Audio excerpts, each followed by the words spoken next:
Die Wähler haben was ganz anderes gewählt. Die wollen Linke und Grüne kleiner machen, haben deshalb zum Teil Union gewählt. Und jetzt macht der Friedrich Merz sie so groß mit Projekten und mit Geld und Einfluss in der Republik, wie sie alleine nie geworden wären.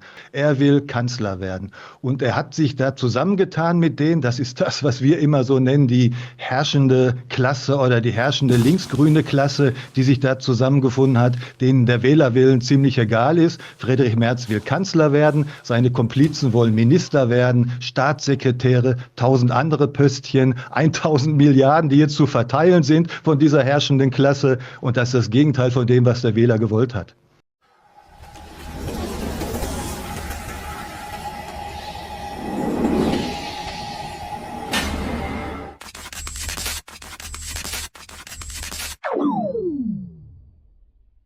Setzt euch hin, lehnt euch zurück, das wird jetzt wild.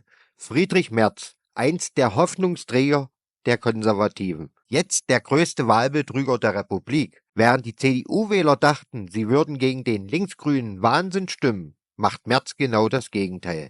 Er wirft Milliarden in grüne Ideologieprojekte, füttert die SPD durch und sichert sich damit nur eins: seinen Kanzlerstuhl. Ein Ausmaß an Verrat, das man sich kaum vorstellen kann. Bernd Baumann nimmt kein Blatt vor den Mund und zeigt auf, was hier wirklich gespielt wird. Posten, Geld und Macht. Und der Wähler? Der wird belogen und betrogen. Schaut euch das an und schreibt in die Kommentare, ist das noch CDU oder schon die zweite SPD? Also, lasst ein Like da, abonniert und vor allem diskutiert mit. Auf geht's! Ich grüße Sie. Wie bewerten Sie denn diesen Kompromiss zwischen Union, SPD und den Grünen? Ja, da kann man nur erschreckt sein. Manche kriegen sogar ein bisschen Angst, was in dieser Republik möglich ist. Wenn man sich anguckt, womit Friedrich Merz angetreten ist, wofür er gewählt wurde, dass er die Schuldenbremse einhalten will, weil wir haben ja schon die höchsten Steuereinnahmen, dafür hat er sich ja verbürgt, und dass er dafür die ganzen linksgrünen Projekte, wo Milliarden unsinnigerweise reinfließen wollen, dass er das sparen will, damit wir auch Geld haben. Und jetzt macht er genau das Gegenteil in einem Ausmaß, wo man wirklich langsam sich überlegen kann, was ist in dieser Republik los? Die Wähler haben was ganz anderes gewählt. Die wollen Linke und Grüne kleiner machen, haben deshalb zum Teil Union gewählt. Und jetzt macht der Friedrich Merz sie so groß mit Projekten und mit Geld und Einfluss in der Republik, wie sie alleine nie geworden wären. Also das ist ein Ausmaß an Verrat am Wähler, das man sich vorher gar nicht vorstellen konnte. Haben Grundgesetzänderungen jetzt ein Preisschild bekommen? Die Grundgesetzänderung hat ein Preisschild bekommen und vor allen Dingen die Wahl von Friedrich Merz zum Kanzler. Er möchte ja Kanzler werden.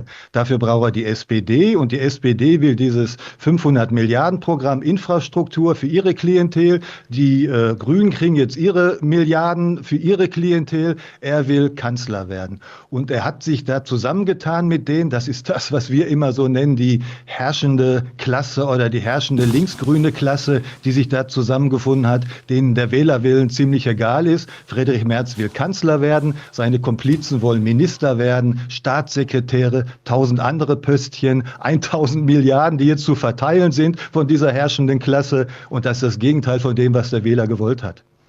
Ja, aber Herr Baumann, Ihre Partei, die AfD, die will ja auch, dass man verteidigungsfähig ist und vor allem eine Rückkehr zur Wehrpflicht in Deutschland. Und das wird auch Milliarden kosten oder würde Milliarden kosten, die wir nicht haben.